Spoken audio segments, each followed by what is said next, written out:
I can't quite decide if it actually feels like a playoff week because it's early December and frankly the Chiefs haven't been playing playoff caliber football.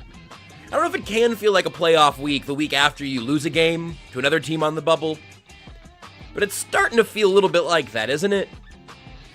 We'll talk about how the Chiefs have everything to play for on today's edition of Everything Else. It's brought to you by Cannabis Company. But before we get into Chiefs Texans, I need to ask a follow-up question to the comment section. Got a comment here from Lee87 that says, Josh Brisco is the Qui-Gon Jinn of KCSN. I'm taking that, no questions asked, as a compliment. I'm going to try to embody that in everything I do going forward. I just want to know how I got that honor from Lee87 today. What have I done to give off Qui-Gon Jinn vibes? I don't know, but I'm happy to have them. Maybe that's another thing. We're staring down the barrel of an off season, and it's coming sooner than we expected. But that might just be something we can add to the list of KCSN characters as Star Wars characters, as minor league baseball mascots, as Pokemon. We're gonna have plenty of chances to do that throughout the offseason, but it is a massive game on Sunday Night Football for the Kansas City Chiefs, obviously. Qui-Gon Jinn is Liam Neeson in Star Wars prequels, just for the record. Green lightsaber, trained Obi-Wan Kenobi, just for the record. I shouldn't assume, but we're all on the same page there. It feels like the stakes of a playoff game, but obviously the energy is very different. We've had a lot of playoff games, and frankly, there have even been some playoff games that haven't felt like playoff games around here because a wild card showdown. My mom just commented, we almost named him Qui-Gon Jinn. What a missed opportunity. I can make new graphics for next week. I can undergo a rebrand. Everything else with Qui-Gon Jinn, I think that's doable. Qui-Gon Jinn Brisco, I can keep that too. It's a great idea. I can't believe you guys went with Joshua. Anyway, I didn't even see the comment there initially, but I saw Tucker in the bottom corner of my screen laugh so hard that he moved enough to catch my eye. And that's how I found out that my parents flipped a coin. They were down to 2. Qui-Gon and Joshua. Can't win them all, I guess. But we've had playoff games around here that have felt like, oh yeah, this is you got to beat the Dolphins to make it to where you want to be going in the playoff picture. This is weird because it has the win or go home stakes of a playoff game without the upside. It doesn't feel at all like an AFC championship game. It just kind of feels like elimination football. It feels more like a high-stakes college football game, especially now with the expanded playoff, where it's like, okay, look, you've lost a game or two, you've had a scare or two, but if you win out from here, you're going to eke your way into the conference championship. You win that, you can make it into the playoff, who knows what happens. But that's kind of the vibe here now. The vibe of a disappointing Alabama team that still has a chance because they're Bama, but haven't proven that over the course of this season so far. And so we're in this uncanny valley where right now, at this very second, we can honestly claim that the Chiefs are better than their record.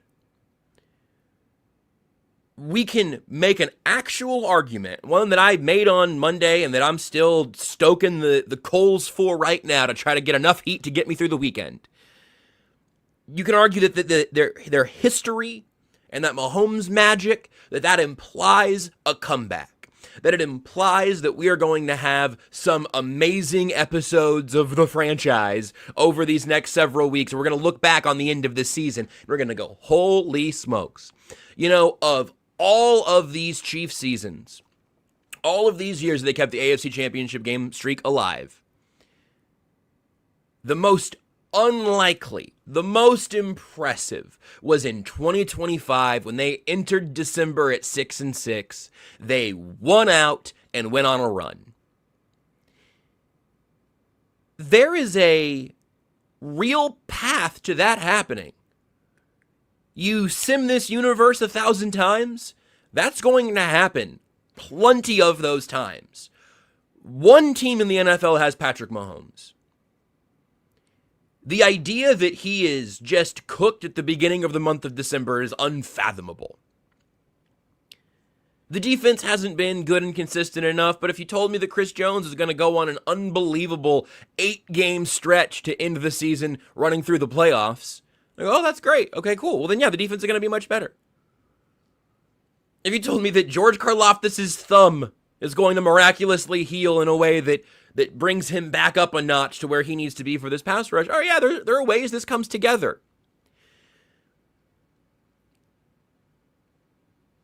But we're at a point today where that matters. Monday, it won't. On Monday, the hypotheticals are not going to matter if they lose this game. If they beat the Texans, we'll come in and say, look, all you got to do now is beat Justin Herbert with one hand and no tackles and get past the Chargers next week. And you got a couple of real crummy games against bad opponents in there. You get the Broncos on Christmas. Please don't let the Broncos end your season on Christmas. There is absolutely a path to this happening, as Scott begs in the chat right now. Stop, Josh. I'm starting to believe. Here's the good news. All you have to do is believe for a few more days. Believe on Sunday. Believe into Sunday Night Football. When the Chiefs inevitably defer to the second half, if they don't double dip around halftime, the doubt will seep in. If they do, believe. Great. There is still plenty of logic behind all of that. But most of it's based on things we've seen in previous years, not this season. So that's the thing that dampens it. The Chiefs could beat the Texans to the tune of the Jaws theme song. The NFL could begin to hear that music play because the Chiefs on Sunday Night Football, primetime, standalone game, most likely without their 2 tackles and one of their guards, with 3 backup offensive linemen likely to take the field against that Texans pass rush. If Patrick Mahomes goes out there and he has an unbelievable game, if Andy Reid has a vintage Andy Reid play calling game where things just work in ways that they shouldn't work based on the matchups, if Steve Spagnuolo figures out how to exploit a struggling Texans offensive line, bothers CJ Stroud, I'm not that worried about the running game because that's something the Chiefs have been good at defending this year. It's a good running game and a nice back leading the way. But I don't think that's going to be the reason the Chiefs win or lose this game. And Jackie mentions and the tackles are going to be playing on the wrong side. I almost opened the show with that today, but we opened weird games with it yesterday. I don't know. This is going to be bad for the audio audience, but just here's my official take. I'm shrugging. I've shrugged 100 times.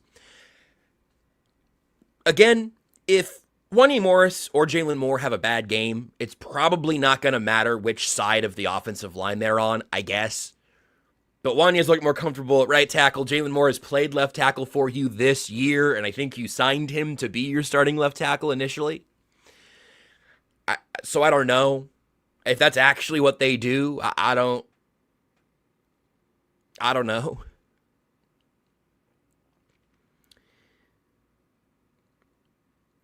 But the diverging paths of this game are going to be so striking. And it's why I really am in this like non-committal place where I'm just not ready to call it one way or another right now. It's not very hot takey. I don't even need an incubator. I'm just waiting.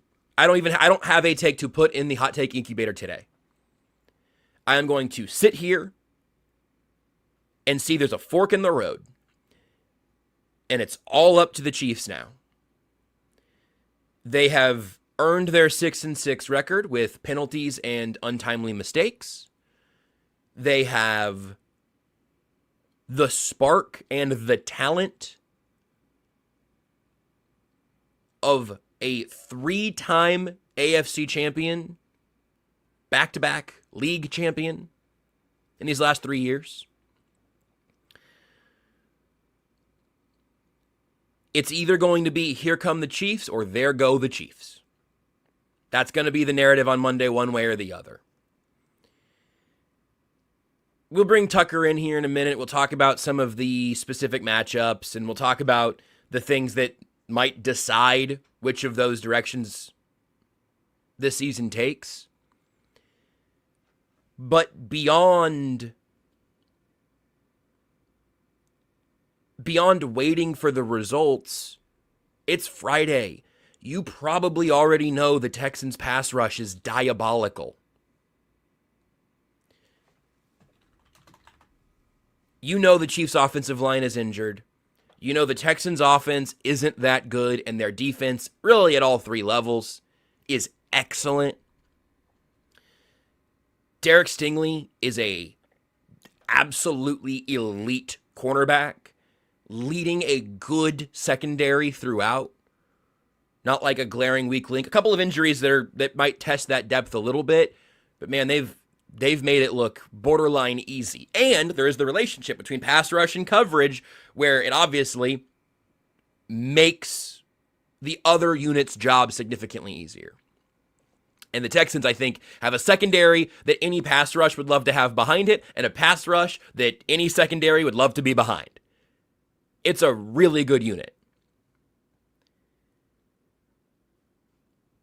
Let's take a brief detour. Coffee in the chat says, whose cleat is at the top of your lamp? Thank you, Coffee, for asking this question. This cleat here, many moons ago, was a gift from one Rudy Salazar, longtime radio legend.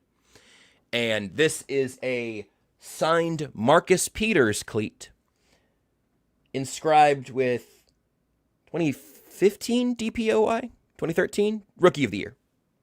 DROI, sorry. He deserved Defensive Player of the Year. He got Defensive Rookie of the Year. I've had a soft spot for Marcus Peters since he entered the league. I loved Marcus Peters. I just recently saw that clip again. It was going around on Twitter of him throwing the flag into the stands. I'm sorry, you just can't make me hate Marcus Peters. You can try. You can join a long list of people who have tried, and you will fail. Because you know how I know you'll fail? Everyone in front of me has failed. What we have noted from the very beginning was that this cleat did not come with socks. Because when he thought he got ejected, he left, took off his socks, came back out without the socks, returned to the game. I like a cornerback that wants to take the football away. I love L'Jarius Sneed. I love Trent McDuffie. Jalen Watson's a good football player. This is not mutually exclusive. I have now made my stance as Kansas City's last and most strident Marcus Peters defender. I have made that a part of my personality. I will never give it up. It's impossible. Anyway. I also got a Qui-Gon Jinn follow-up here that I wanted, that Lee87 was clarifying here. He says, Josh, you're a KCSN Chiefs guy, but you also are not afraid to go against orthodoxy. You follow what you feel is right regardless, sage-type vibe. That's the nicest thing anyone's ever said about me. Thank you, Lee87. Appreciate that. My mom says she's going to try to edit my birth certificate. Qui-Gon Jinn Brisco, Sage of KC Chiefs, and everything else. I don't know if that's going to... I don't know how the government's going to handle that. I imagine there are going to be a lot of follow-up questions. I don't need a new, social security card. I might just change my display name on socials.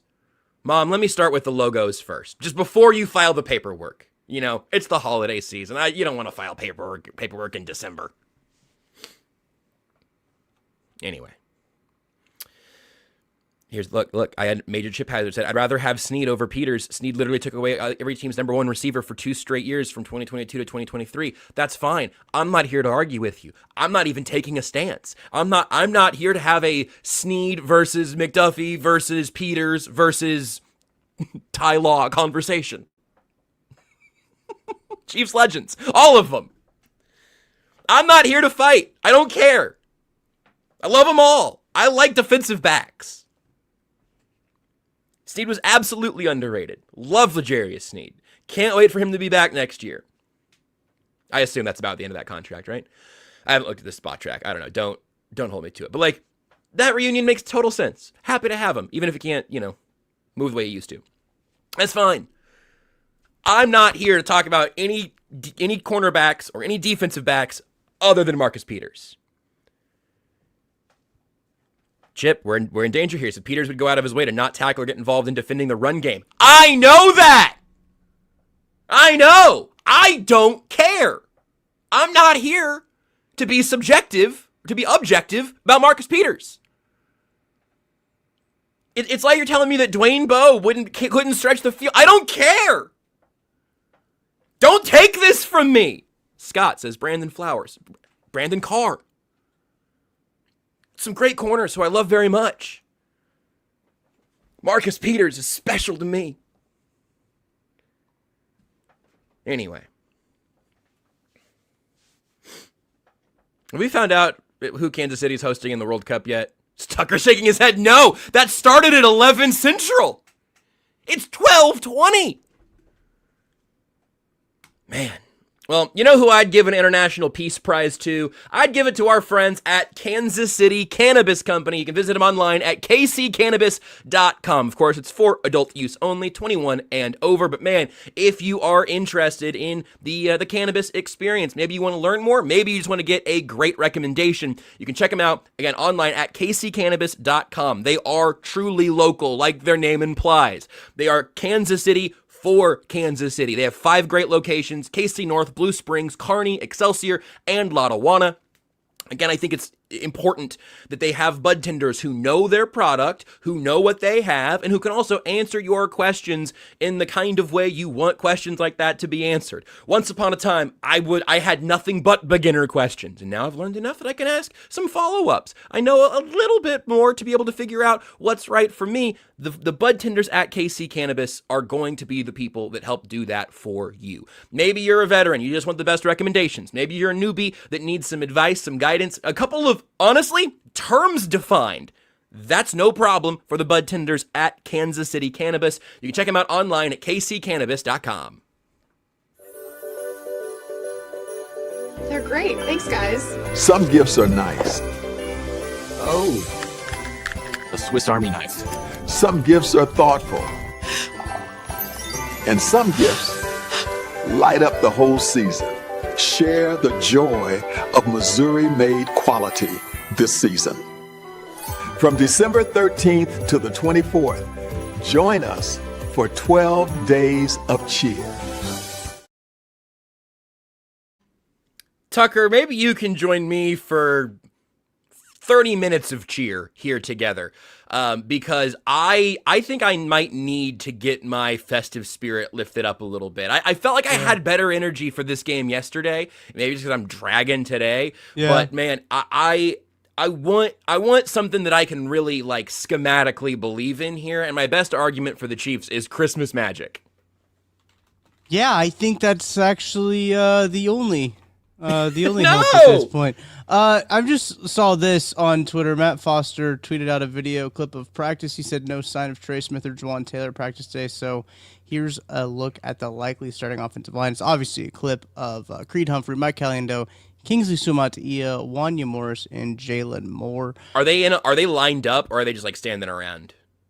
They are on a knee stretching is what they're doing. Let me Okay. quick play on the video real quick. I think it is just stretching. I bet you're right. But I they just was are curious all about the order there. But on a knee, yeah. Oh, Essa Pole's there too. Pole, however. Issa Pole. I clarified this before the season. I did I it again remember today that. because I'm going to say, look, listen, this is not judgmental. It's understandable that when he went to the Jets that the dynamic died, but I was double checking that again today to make sure I've got it right for the pregame show on Sunday.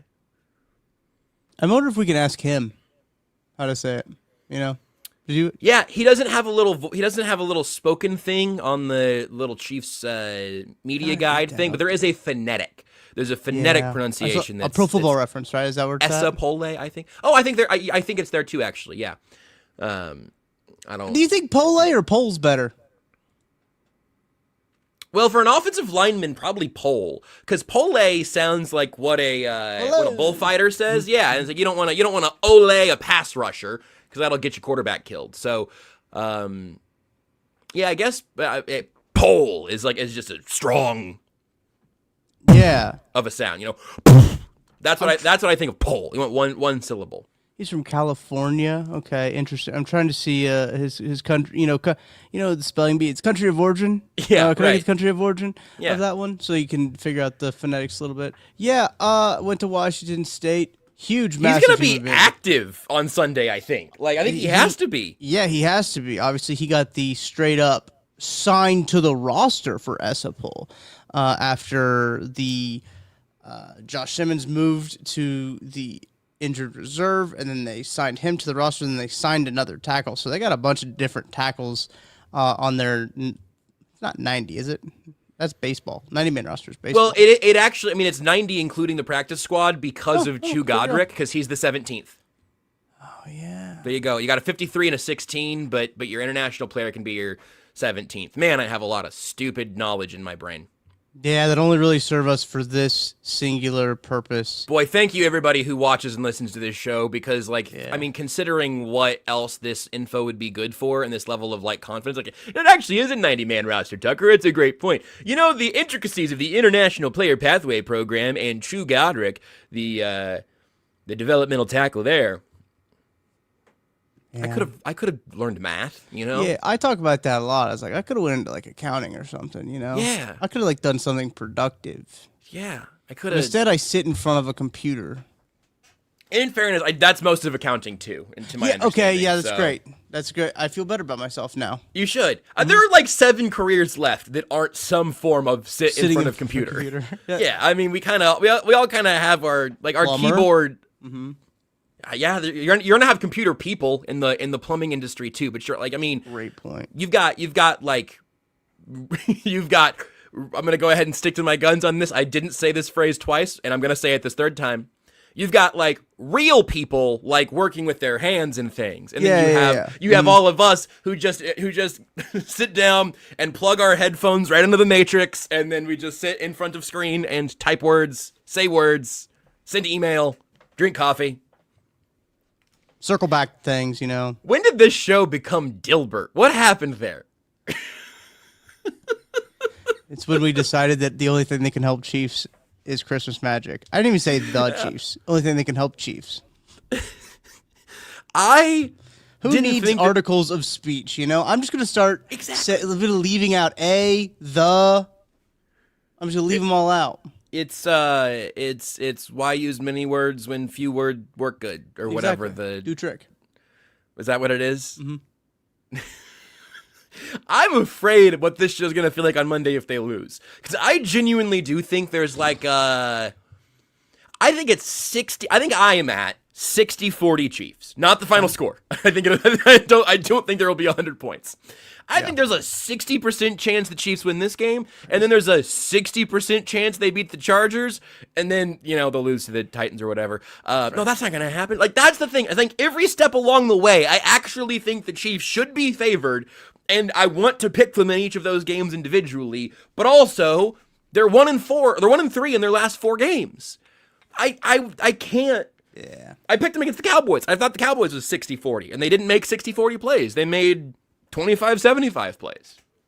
Every time I try to talk about this game, and in that football show, we talked about it a little bit there, and I think towards the end of the show, I realized that, I think I said, I'm tired of trying to put my hand back on the stove and it's still being hot, right? Right. 6 times this year, I've tried to put my hand back on the stove because I thought it cooled down, but the burner's still hot. And I just go back to the quote from George W. Bush, fool me once, shame on me. Fool me, can't get fooled again, That's kind of where I'm at with this game. It's am I foolish for this year thinking with all of the data that we have? We've had 12 games of data. That's not a small sample size, Josh. No, that's how many days of Christmas there are. Exactly. We've had the same amount of games as we've had days of Christmas. And 50% of the time, the Chiefs have won. 50% of the time, they've lost, which is a lot smaller than the percentage change in the last 6-7 years, right? And every day I wake up and thinking, it's going to be another partridge in a pear tree, for sure. For sure it's time for another partridge in a pear tree. Yeah, and it's not. Am I am I foolish for thinking? Does it make me a fool to think, oh, they'll just turn it on, like they'll just figure it out? Because we've thought that now this is our seventh time thinking it this year, right? So we've thought that more times than not this year, that they'll just figure it out. And when we keep thinking, they'll just figure it out, when do we as a collective have to say, hey, that's wrong? You have to stop thinking that. I know that Patrick Mahomes and Andy Reid have done a lot for the Chiefs fans' mental psyche, especially in playoff games, right? I remember when I was a young lad, and even up in college, I was like, well, playoff game? Oh, Chiefs aren't winning it. Right. Why do you think the Chiefs are going to win a playoff game? Has happened in my lifetime. That's not going to start anytime soon. Yeah, exactly. And now it's just like, the Chiefs are playing in playoffs, so they're going to at least be in the AFC Championship game. Well, they'll at least be there. That's why our brains are broken. In a complimentary fashion. That's last year had every sign of they can't keep getting away with this, right? And they did. And they've been in the AFC Championship game every year that Patrick Mahomes has started. That's crazy. It is unprecedented. It's unbelievable. Yeah. And look, man, you know what I figured already is that if this does end on Sunday by and large, I am going to end up spending just an ungodly amount of time reminding people of the times that the Patriots just like coasted into the playoffs because they played, I think as you said, the MAC every year. Pretty much, yeah. Like I am not even on I'm not on Dynasty Watch even. Patrick Mahomes is still here, and they're going to have to retool. Win or lose, they could run the table all the way to the Super Bowl, and the team next year is going to look very different. It just has to. It's time for some roster turnover. It's time for some fresh ideas and some retooling of some things. It's going to be a different team next year, win or lose. But I would rather it be winning. Right, correct. Yeah. I mean, it has to be. I had my buddy who's a Colts fan. I mean, he's obviously not in a great spot. The Colts have not played great since they played the Chiefs. Yeah, no kidding. Sauce Gardner just ruled out as well in a pretty big game. I thought for sure that was his Achilles. Honestly, what a miracle that it wasn't, because that would have been devastating. Yeah, so he's like, what do you want to see the Chiefs? What changes do you want to see them make? And it's one of those things where you stop and you're like, there's just so much with this team that's been wrong this season, and really that's been wrong with them for a few seasons. It's just winning has masked, right? And I think they've winning has masked a lot of the shortcomings that they've had potentially in some roster building areas, shortcomings they've had positionally some places. Patrick Mahomes has done a really good job of masking a lot of their shortcomings and their downsides. So right now that they're losing, you are seeing all these magnified, right? They're all magnified with all of this. And there's so much, and somebody asked me this on the stream too. I can't remember. It's like, Tucker, what do you think they need to fix this year for them to get on track? And I was like, well, they got to have a better pass rush. They need to have a running back that can know where a hole and can hit a hole. Their wide receivers need to be able to get open against man coverage. They need to figure out how to block. They also need to be able to cover guys. They got to be able to cover guys in man coverage. That would be pretty good. The linebackers need to make plays behind the line of scrimmage instead of 10 yards past the line of scrimmage. Anything else? Did I get on everything? You also almost exclusively did just player-based thing, which is say nothing about the scheme and the coaching and all of that. My answer to your Colts fan friend would be that I've got an awesome episode of Only Weird Games for him to listen to from 2 months ago. Yeah, that is the thing. And I saw Rachel said earlier, it's like, well, I'm picking the Chiefs still because what else am I going to do? Mm-hmm. And that's genuinely where I'm at. You got to have faith in this team because dang it, what else do we have? For goodness sake, do not hear me tell you this is gambling advice. It's not. I wouldn't. I won't. I also can't help but think in a world where everyone in the NFL is ass, one team still has Patrick Mahomes at quarterback. Yeah. Coming this winter, an inexplicable 8-0 run for the Kansas City Chiefs to get them back into the AFC Championship game. What's more likely? That happens, or Aaron Rodgers is playing in the AFC Championship game this year? Right. And it's not that, but Drake May's Patriots and Bo Nix's Broncos somebody's got to get there. Which again, though, to your original question as well. What I'm not even wasting breath talking about changes today because we've just done that plenty. Like, the Colts game had a little bit of a wiggle to it as opposed to some of the previous game plans, just because they said, hey, Kareem Hunt, congratulations, man. Leave it all out on the field and we'll see you on Monday if possible. If you're still standing, as Andy Reid put it. Yeah. They had the bye week to try to retool some things, to try to maybe add in another wrinkle, and we're 3 games into the post-bye version of the Chiefs, and it's not different. It might be better. That's the other thing, is if you just told me that the Chiefs had half of the penalties they've had this year, they're, I don't know, 9-3. Yeah. Like, if you just think about not just because there were like 3 games that changed on a single penalties, I don't even necessarily think that's true. But if you think about all the times that a back-breaking penalty erased a move into the red zone, or a fresh set of downs that turned into 3rd and 20, or a 2nd and 3 that had a holding call that went back and turned it back into a 1st and 20. That alone, like, I know everyone's tired of hearing Andy Reid say we got to clean up some little things, but if they were able to do that, if you told me that the Chiefs would have, they had 3 penalties against the Texans, Yeah. I probably would bet on it. Like, I actually would begin to have some of that confidence. I have no confidence whatsoever that it's not going to be an extremely hard day at the office for your 2 backup tackles and your backup guard. Like, it's there's going to be a holding penalty somewhere on Will Anderson, and it's not going to be Wanya Morris's fault, or Jalen Moore's fault, I guess. There's not a good matchup there, even if they're trying to do that, which just isn't a thing that they've done previously. I don't know. I'm not filled with the kind of confidence that I am whenever the Chiefs make a run. I have optimism, not confidence. I think that's where I'm landing. I think that's a good way to put it. I don't know. Like, if we would talk about this game specifically, the matchup feels really awful. And Matt Verderame and I kind of talked about this a little bit. It almost feels like too obvious. It's almost like too on the nose of like what can really go wrong in this game. Of just like every time there's something that's like so obvious, it doesn't happen, right? Yep. And clearly the Chiefs know what's happening, so clearly they're going to. Well, I shouldn't put the cart before the horse here. They should be clearly game planning to, go away from what their weakness is, right? They should not. They should be game planning to their strength. You would assume that that's happening in the building right now. I don't know how this game's going to end up, and I really don't have a good vibe or a good feeling about it either, because it's another thing that Vernon and I have talked about, is just like my feel for this team is so off just because of how inconsistent they've been.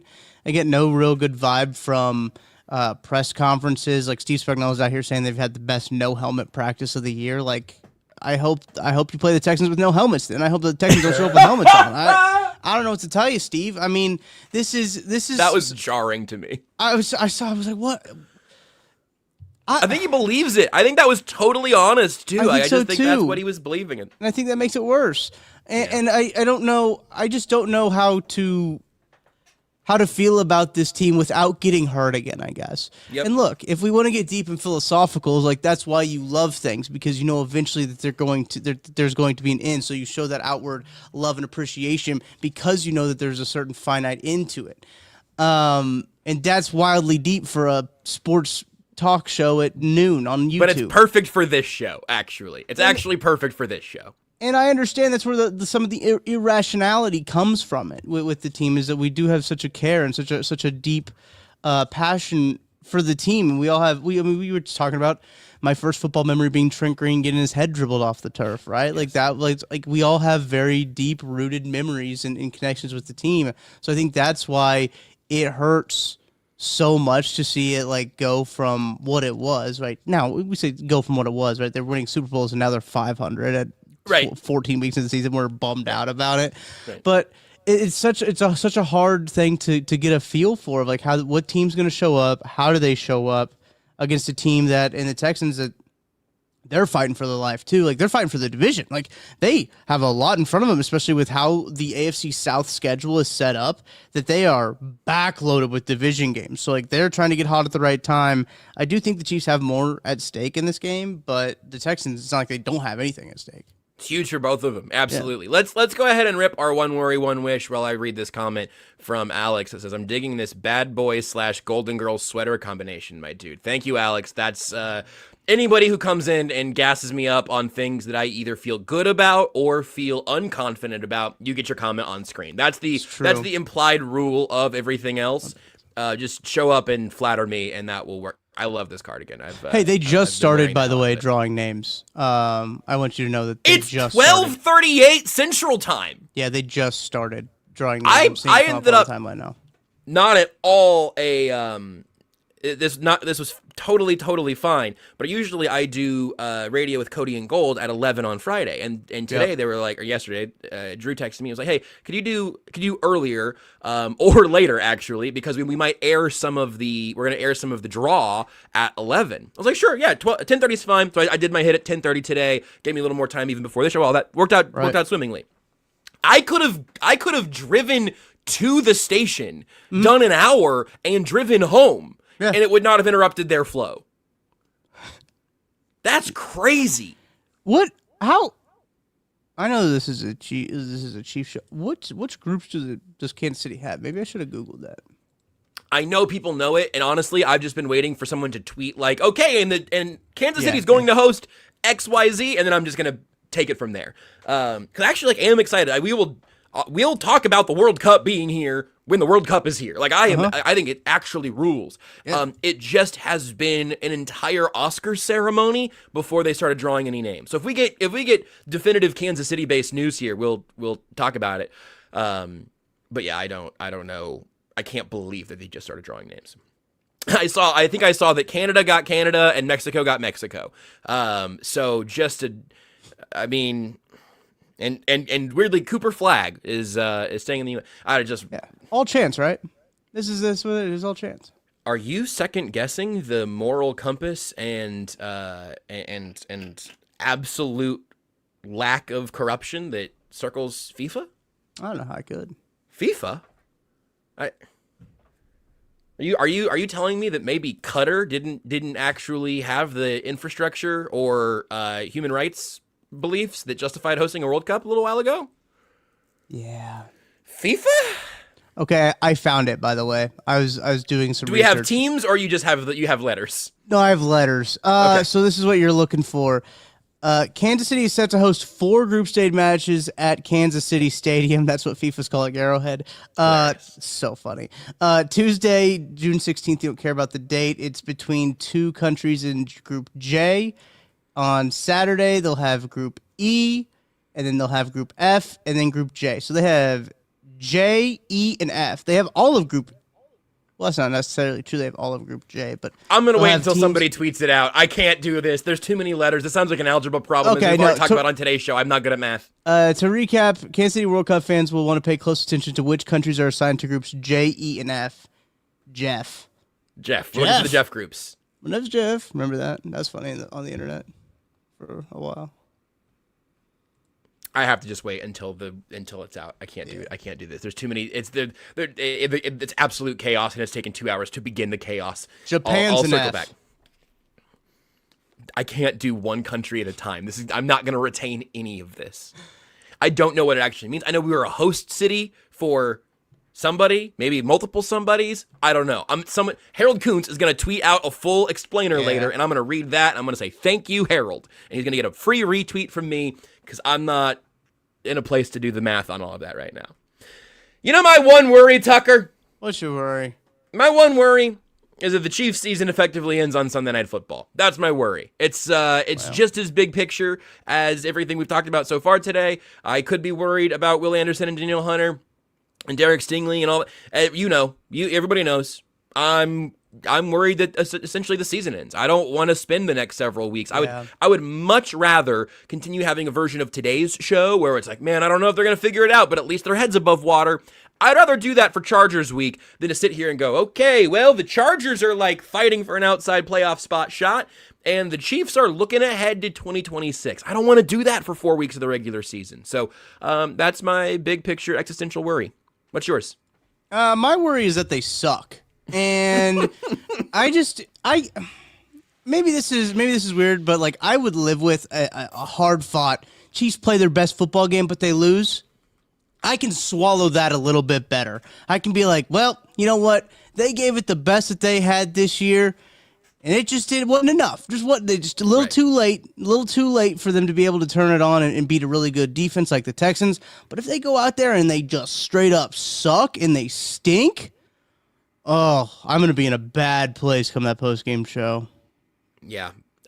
Interesting in the chat here, because it is going to be cold and maybe snowy. Very cold. We are talking about a warm weather dome team coming to Arrowhead. So there's another intangible for you. I do kind of like that. My wish, something to believe in. Something to hang my hat on. That's not just one of my favorite FM Static songs. That's a reference for, that's a relatively deep cut. I don't even know if they were Tooth and Nail. I think they might have been another record label. But I'm looking for something to believe in regarding where this team goes from here. Win this game, and that's good. We can talk about that for a week. Win this game and show something that makes me go, oh, you know what?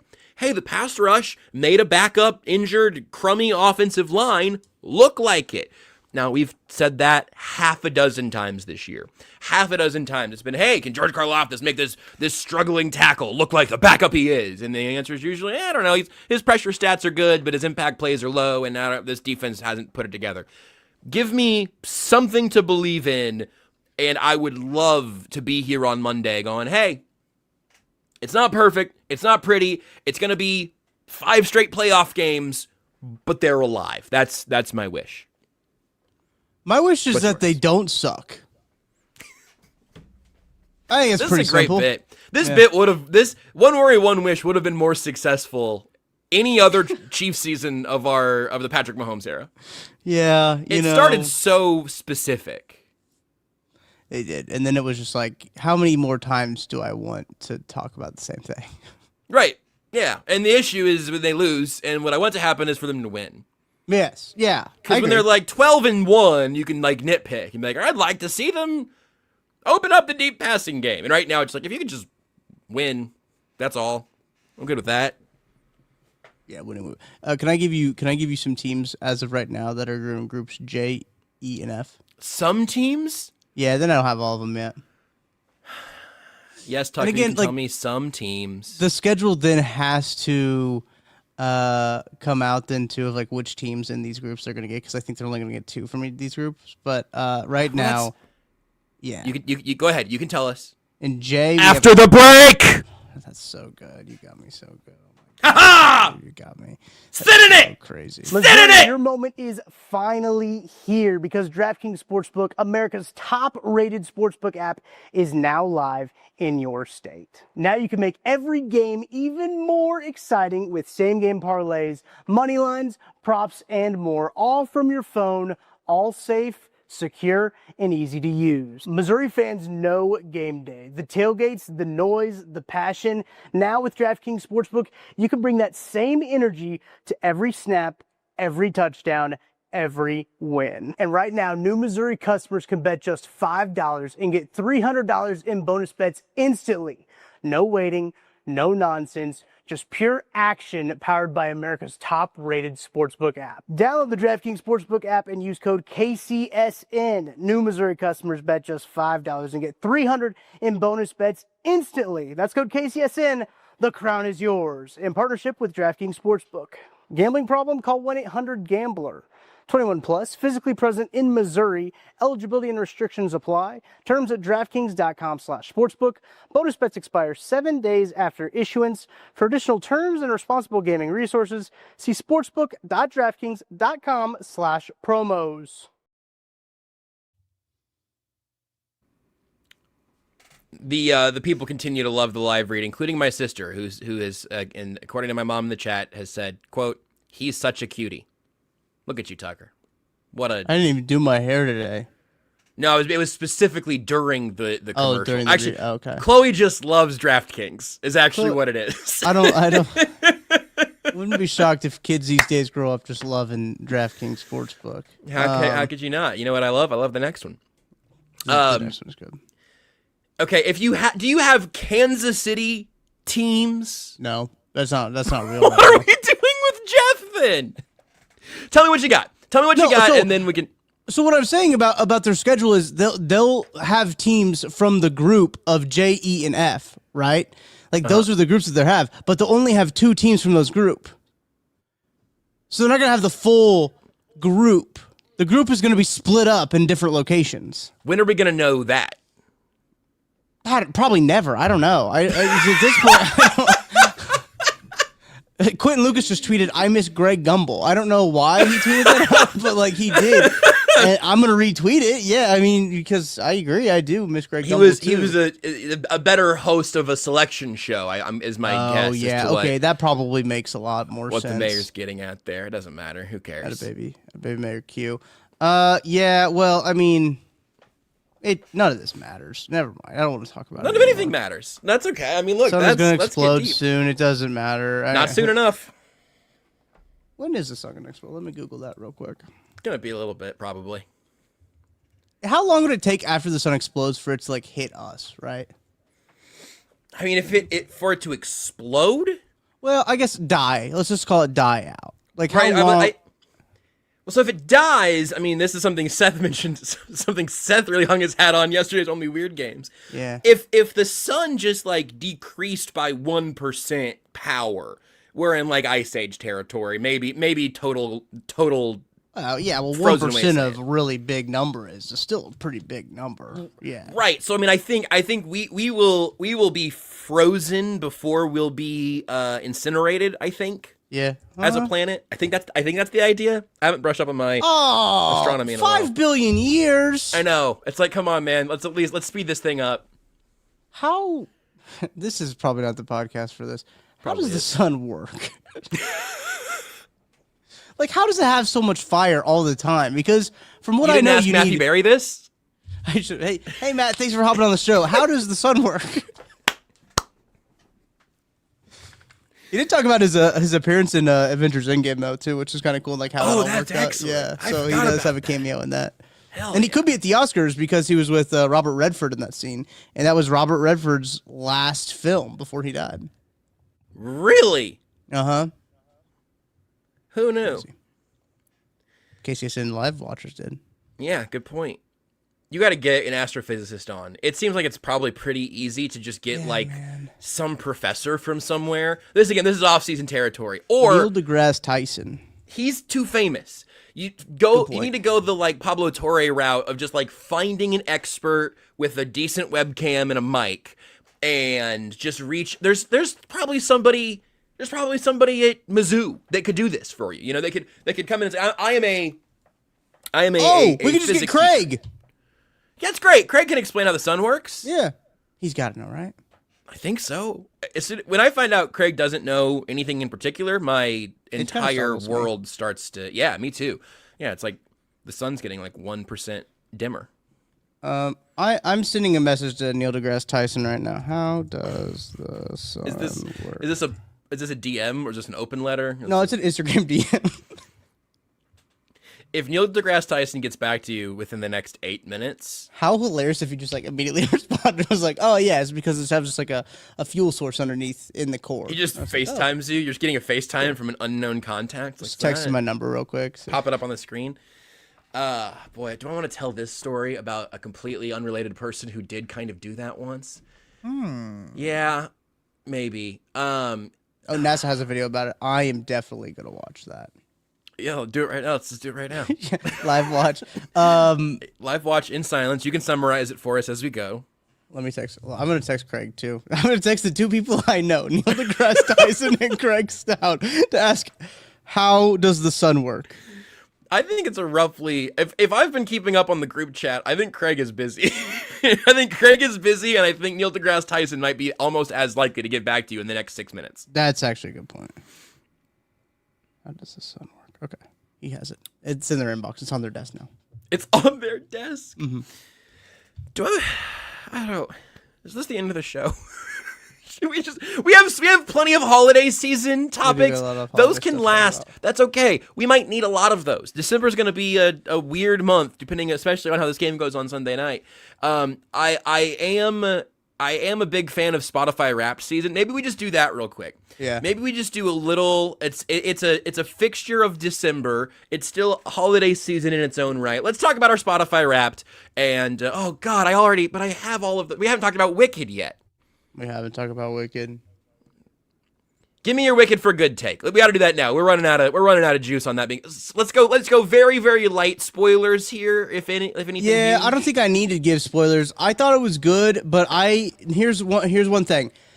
No prior knowledge of the source material. So I went into Same. Me too. So I knew that like Wicked existed. I knew that Yes. like that was a thing. I knew that my parents went and saw it on Broadway with Christian Chenoweth and Adele Dazeem. Adele Dazeem. Yeah. that's what The John Travolta wickedly called her. talented Adele Dazeem. Um, I also could not remember her real name, but I remembered Adele Dazeem instantly. Adina Menzel. Thank you. Yes, that original cast was incredible. Did you see Megan's chat? No, I was in the what am I looking at? Ooh, Hundreds of Beavers at Screenland Armor on December 13th. Ooh, That's great call, interesting. Megan. That's a great idea. Shout out Megan. I might go do that. What? 13th? Group showing. So I had no idea of the source material, and I've told you guys this. If watchers and viewers and listeners of this Vibe Hunters know of this podcast, that I have a pretty low bar when it comes for like my like enjoyment of films. Like if Sure. it takes me away from my phone for a little bit and I enjoyed the time that I spent, and it could be a really bad movie, right? But like I was like, oh, that movie is really bad. But I got a low bar to clear for my entertainment. Right. And I had a good time watching it. It made me cry that the last little scene.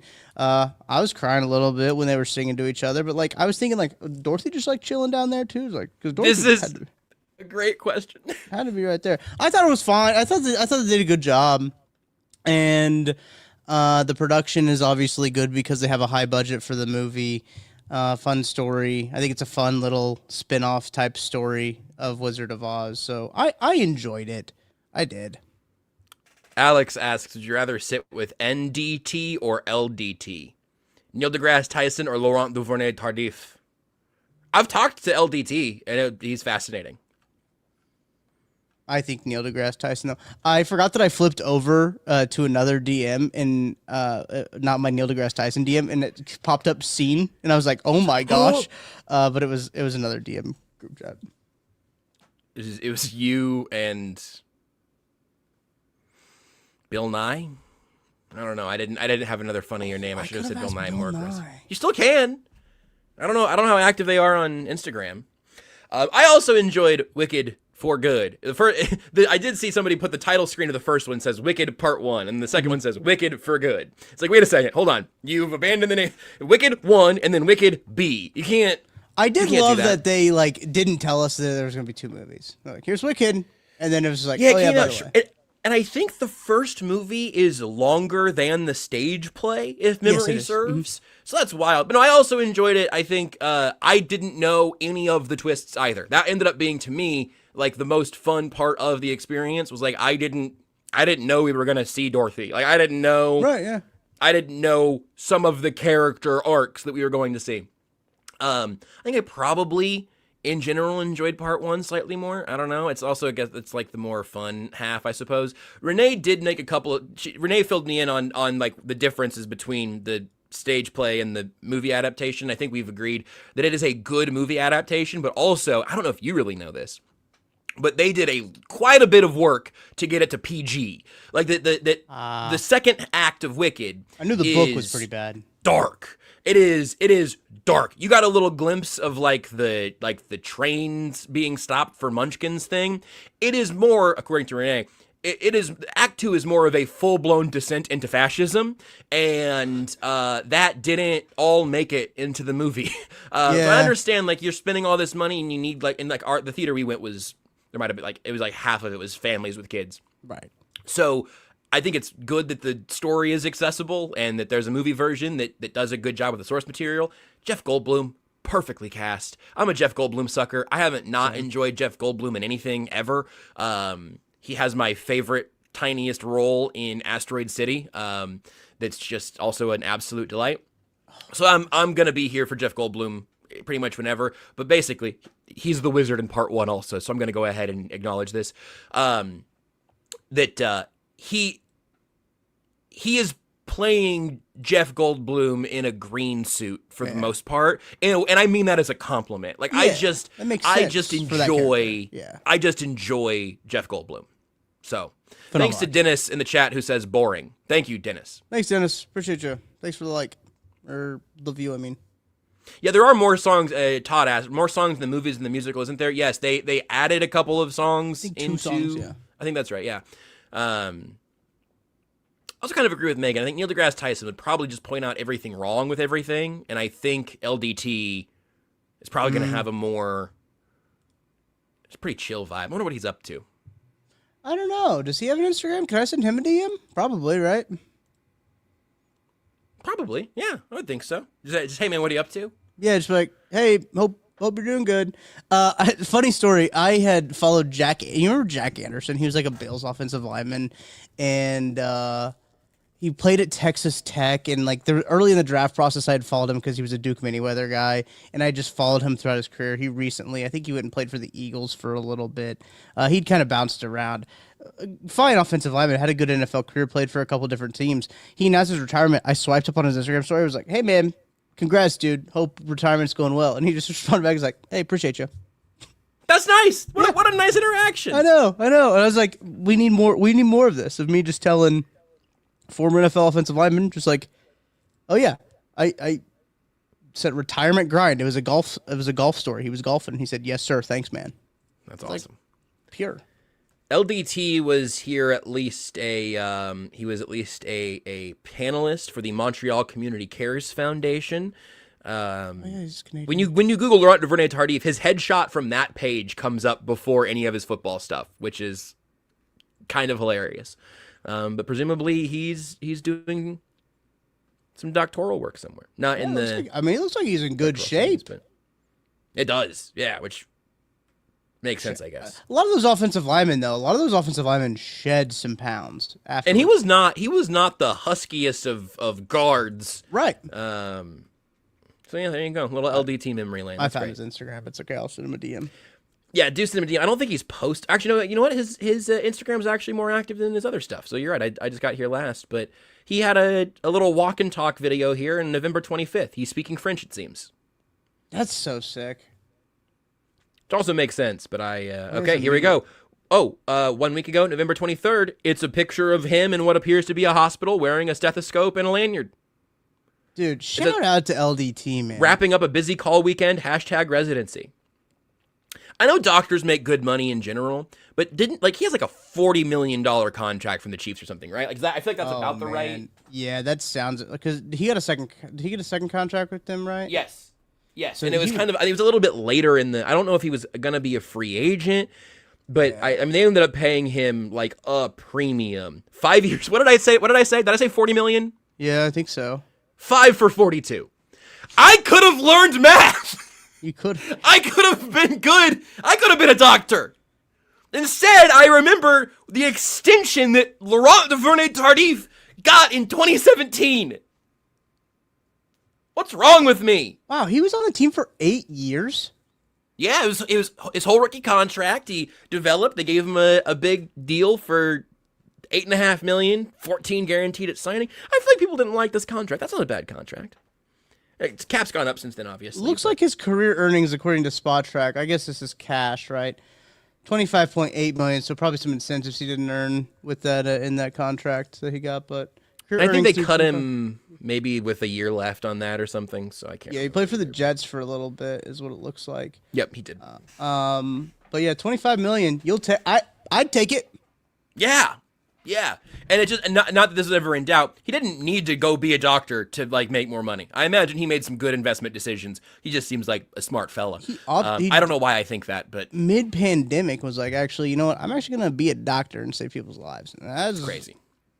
Sick. He's also still the physical size of an NFL offensive lineman, not in weight, but in dimensions and like hands. Like he's imagine imagine being in a hospital bed and Laurent Duvernay-Tardif walks in. You'd be like, okay, like I'm safe. I don't really know I don't know what you're gonna tell me is wrong yet, Doc, but I think I'm gonna be okay. Yeah. That's what I was thinking of. Like, if my doctor walked in and it was an NFL, like in a size of an NFL player, I'd be like, whoa, why are you a doctor? That's true. Are you really uncoordinated? Did you have bad? You were an NFL player for almost a decade, and then we're a doctor. Like that's a full life, man. Why are you here? That's a full life. I need to get an opener for Laundry Dartif.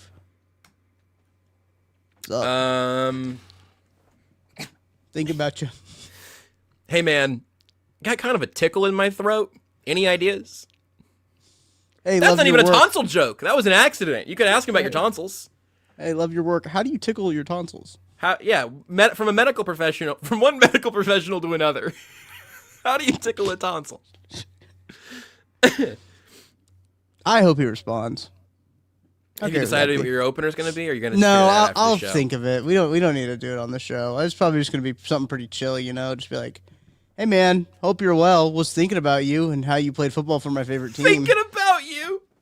I was thinking about that one time when you won a Super Bowl with my favorite team. I hope you're doing good. Semicolon parentheses, not a winky emoji. right. Thinking about you. Thinking about you in parentheses. Never mind. I'm not gonna say that. No. Okay. Great. That's what it scares me when. Yeah, how about you invite him on the stream, Tuck? How about that? That's a good call. Yeah. Wanna hop on the stream, and he only talks French though. I'm gonna say you can only come on if you talk French. You ask him questions in English. He responds in French. Yeah. And you have. Bizarrely enough, Tucker, I would not have assumed that this would be true because there's a lot of other good candidates for this. You might actually produce the most niche content in like Chiefs media history. Yeah. Because you have to be bilingual to follow the interview, to follow the conversation. Uh-huh. And you wouldn't know what his answer. You couldn't ask a follow-up. I have no clue what he was saying. I like how we were trying to convince people that I knew French there for a little bit, and then. But yeah, no, I wouldn't. That Chiefs France page that follows me on Twitter would go nuts over there. Oh yeah, maybe we should just send him their direction. Maybe more. Yeah. I mean, he's Canadian. He's not French, I guess. So it's French Canadian, right? Yeah. I don't know. Oh boy, if that was really offensive to anybody, I'm sorry in advance. I said it, and then I thought, I don't know if that's. It's like, is that like us saying like, oh, they speak Creole, so they'll know it. So French people will know it. I don't know. I don't know. I'm afraid to even pretend to know. One of the last defenses in this world is just aggressively acknowledging that you don't know. Because at that point, it's at least hard to be mad at you for just some like honest ignorance, sure. And then you get one of those per topic. Anyway, we have the World Cup teams. Oh yeah, let me see. Let me see if Harold Coons is. I'm just going to Harold's page. Nothing else is going to matter here. Glad he's a professional. Yeah, we're not. Good. Good. There's playoffs that's mixed into this, so we don't actually know for sure all the groups because there's playoff winners that have to be. He's still sending updates. Yeah, I mean this is insane. Chiefs head coach Andy Reid says that Chris Wallace back will be listed as out. He didn't rule out Trey Smith or Wright Taylor or Jawan Taylor yet. He now says that Wanya Morris and Jalen Moore have both worked on both sides of the offensive line. That is per Charles Goldman, per Andy Reid, per the press conference. Okay. All right, buddy. Whatever works, man. Keep him guessing, I guess. That's fine. I've decided I don't care about the tackle, who plays where at tackle. I care that they have good games and that they're at the positions they're most comfortable. Yeah. Why would you not want them to get full starter reps at their definitive position? We talked about this on KCSN Live. Yeah, I can't remember. I think it was Caitlin maybe brought it up in the chat, but she talked about like, hey, maybe one of the thought processes is processes. Process? I don't know the plural. Process for sure. Yeah. Ask Neil deGrasse Tyson. Yeah, I'll ask him when he hits me back. I'll give him that one about just like not playing Caliendo and Morris on the same side of the offensive line. And like that's kind of like All right, like I could see that, but I don't love it. The Fox Soccer account just keeps tweeting out like 20-second clips of every country being drawn. Yeah, have you seen the clip of like how like Miss Universe, how they'll just like go up to the mic and just say their country? Yeah. My favorite one, I think this is from like 2 years ago, maybe, was the France girl, and she went up there and just went France. Are you sure she wasn't Canadian? I might have just, maybe she could have been. Could have been. Isn't it funny that they have French Canadians, but then they, I almost said worship. They worship the Queen of England, but the. You know what I'm talking about? That's going to do it for today's show. Thanks for hanging out with us here. We got over an hour, and I got other things I got to do. We're not going to get to the end of the cup draw because we'd be here for 6 more hours. We'll talk about that on Monday, while we also talk about how the Chiefs have either saved their season or ended it. Thanks again to our friends at KC Cannabis. Visit them online at kccannabis.com. Tucker, any final thoughts? Jared Kohler just tweeted out the longest list of teams I've seen in my life of what the Chiefs, or not the Chiefs, what Kansas City will see, and I don't have any more thoughts. What do you, I mean, it's like there's more than like 10 teams? What's the... A combination of Germany, Argentina, Netherlands, Japan, Austria, Ecuador, Algeria, Ivory Coast, Tunisia, Curacao, Jordan, Ukraine, Sweden, Poland, Albania. And KC's round of 32. Yes, KC's round of 32 match likely features Portugal or Colombia. Portugal's Ronaldo, right? See.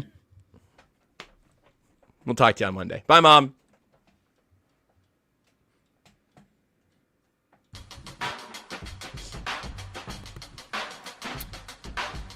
Levitt in the chat says you should ask Neil deGrasse Tyson about Mike Caliendo and the Chiefs O-line. I think this is a good idea. Ask him to fix the Chiefs offense. Ask LBT about the Sun. I was thinking about the time we won the Super Bowl for my favorite team, and that was cool. I'm going to DM Marcus Peters. Let him know you still got fighters out here. He might call you a cracker. That's fine. That'd be cool, actually. If you got called I'd put that in my bio. Yeah, I've been called worse in YouTube chats. I don't... Yeah, same. Matt Campbell to Penn State, huh? It's crazy. Do you think the World Cup draw will be done by Monday's show? No.